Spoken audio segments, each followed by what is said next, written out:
In the heart of the Sahel, Niger is making a bold move, declaring its intention to join the nuclear age. This landlocked nation, often overlooked on the world stage, is now stepping forward with a vision that could reshape its destiny and the future of the entire region. For decades, Niger's vast uranium reserves quietly powered France's nuclear fleet, lighting up cities across Europe while millions of Nigerians lived without reliable electricity. The wealth beneath their feet left the country, but the benefits rarely reached the people who needed them most. Now, the new military leadership is determined to flip the script. By forging a partnership with Russia, they aim to harness Niger's resources for the nation's own development, not just for foreign powers. This alliance signals a dramatic shift in Niger's foreign policy and economic strategy.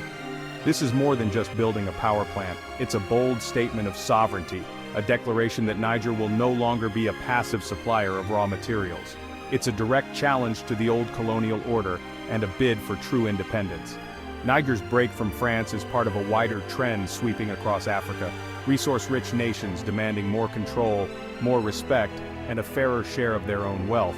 Across the continent, leaders and citizens alike are calling for a new era of self-determination. The implications of Niger's move are huge.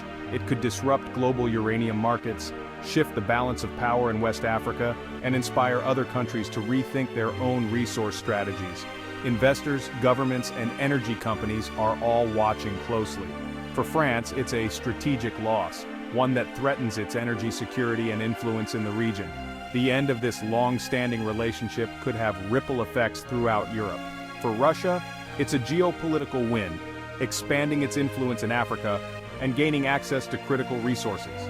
This partnership could open new doors for Moscow on the continent. For Niger, it's a moment of both risk and opportunity.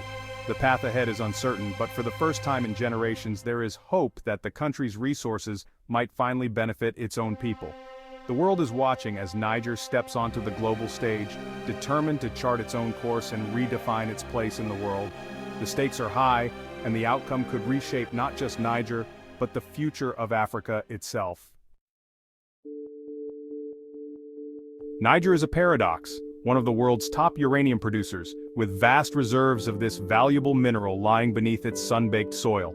The country's landscape is dotted with sprawling mines, and for decades, Niger's uranium has been a critical resource on the global stage. Yet despite this natural wealth, Niger remains among the poorest nations on Earth. The contrast is stark. While uranium is extracted and shipped abroad, many Nigerians struggle daily with poverty, lacking even the most basic services.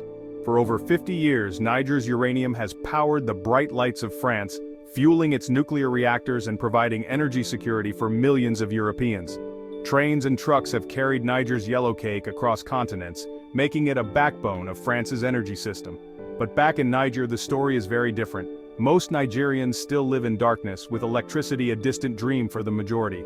Families rely on kerosene lamps or firewood, and entire villages remain unconnected to the power grid. French companies, especially the giant Orano, have long held near-exclusive rights to Niger's uranium mines. These deals ensured a steady, cheap supply of uranium for France, but left Niger with little to show for its resources: minimal investment, few jobs, and limited local development. Today, less than 1 in 5 Nigerians have access to electricity.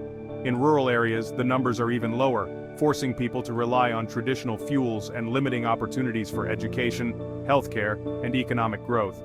The wealth generated from uranium has largely bypassed local communities. Instead of prosperity, many feel only resentment and a deep sense of exploitation, as their land is mined, but their lives remain unchanged. Critics argue that royalties and taxes paid by foreign companies were far too low, and that Niger's uranium was often sold below its true market value. This meant billions in potential revenue slipped away, leaving the country underfunded and underdeveloped. Around the mines, chronic underdevelopment, environmental damage, and persistent poverty have become the norm. Contaminated water, abandoned infrastructure, and malnutrition are daily realities for many living in these regions. This deep-seated inequality and frustration have fueled protests and calls for change, setting the stage for a dramatic rejection of the old status quo. Across Niger, people are demanding a new deal, real control over their resources, a fair share of the wealth, and a future where uranium benefits all, not just a privileged few. The time for a new approach had arrived. Niger's people are ready to reclaim their destiny and turn their nation's riches into real progress for everyone. In July 2023, Niger's military junta seized power, tapping into a deep well of public anger and frustration over decades of French dominance. For many Nigerians, France's presence had come to symbolize not just a former colonial ruler, but an ongoing interference in their country's politics, economy, and resources.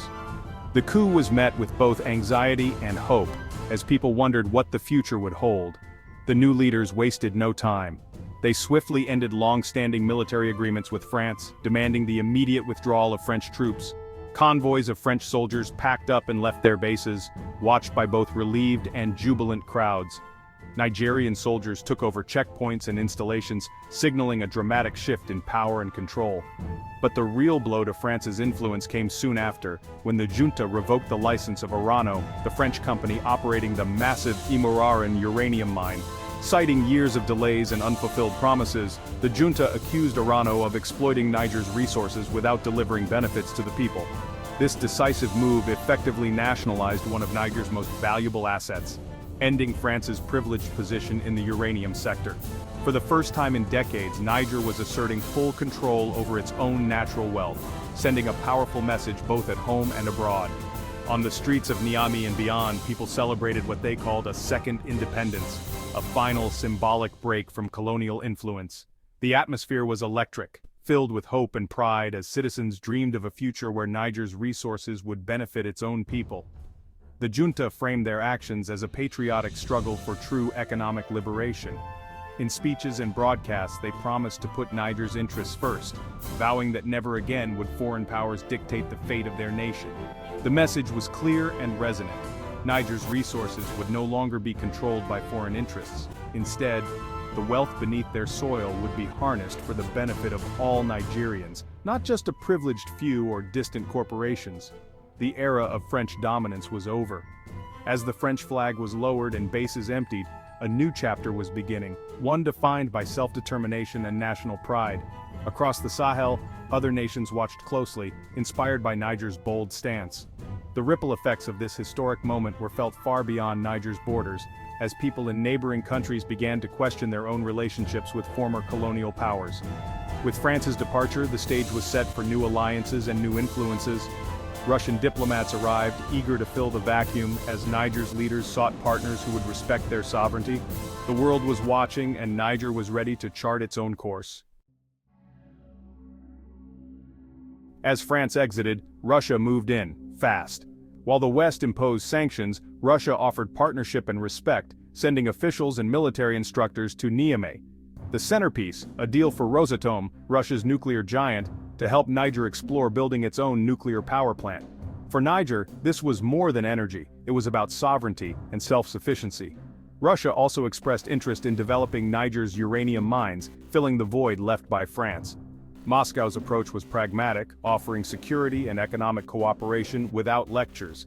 This caught France and its allies off guard, as Russia gained a powerful foothold in the region. For Russia, it was a low-cost, high-reward move, access to uranium and a strategic win over the West. Niger's pivot to Moscow was reshaping the geopolitical landscape. For Niger's new leaders, the choice was stark: continue a failed partnership with France, or embrace Russia's offer of transformation. France's model was seen as extractive and outdated, offering little real development. Russia's proposal promised not just electricity, but prestige, technology, and true independence. Moscow treated Niger as an equal, with no colonial baggage or lectures on governance. The promise of a nuclear plant was a leap from raw material supplier to high-tech producer. Aligning with Russia also bolstered the junta's anti-imperialist credentials and popular support. Russia's willingness to provide military support without conditions was a major draw. For a regime facing isolation, Russia was a pragmatic ally. Ultimately, the decision was about changing Niger's trajectory, seeking sovereignty, and a break from the past. Whether this gamble pays off remains to be seen, but its appeal was undeniable. Russia's move in Niger is a strategic masterstroke. It secures a foothold in the Sahel, embarrasses France, and strengthens Russia's global influence. Gaining access to Niger's uranium could give Moscow leverage over the nuclear fuel market, impacting Europe and beyond. For France, losing Niger is both a symbolic and material blow, undermining its Africa strategy and energy security. But Russia's gamble isn't risk-free. Niger's political situation is unstable, and supporting the junta could become costly if the region's security worsens. France must now compete for uranium on the open market, facing higher prices and less certainty. The balance of power in Africa is shifting, with Russia and France both facing new realities. The stakes are high and the outcome is far from certain. Building a nuclear power plant in Niger is a monumental challenge. The costs are staggering. Billions of dollars for a country with a tiny GDP. Financing would likely mean massive loans from Russia, risking new debt dependency. Niger lacks the infrastructure and skilled workforce needed for such a project. Training nuclear engineers and regulators could take decades. Security is a major concern, with extremist groups active in the region. Protecting a nuclear facility would require a huge, ongoing security effort. Environmental challenges loom large, water for cooling is scarce, and waste disposal is a daunting problem. International safety standards would be tough to meet. The dream is powerful, but the reality is daunting. Niger's nuclear ambitions reflect a broader shift across Africa. Resource-rich nations are no longer passive suppliers, they're leveraging global rivalries to their advantage. The rise of China and Russia as alternative partners gives African leaders new bargaining power. Niger's pivot to Russia shows that challenging the West doesn't mean isolation, it can open new doors. Other African countries are watching, inspired by Niger's assertiveness. The West must now compete, offering more attractive and respectful partnerships. The old model of conditional aid and paternalism is losing ground. Africa is becoming an active agent in global politics, not just a battleground for others. Niger's move is a wake-up call. The continent's leaders are demanding real investment and respect. The game has changed and Africa is holding more cards than ever. Is Niger's nuclear push a real turning point or just political theater? In truth, it's both. It marks a break from French dominance and signals a new era of resource nationalism. The partnership with Russia has already shifted the geopolitical map of the Sahel, but building a nuclear plant remains a distant goal, hampered by huge financial and technical hurdles. For now, the move is a powerful statement of intent and a tool for political legitimacy. Niger has shown that African nations can reject old partners and find new ones. The real test will be whether this leads to genuine development, or just a new form of dependency. One thing is clear: Niger has changed the game, and the world is paying attention.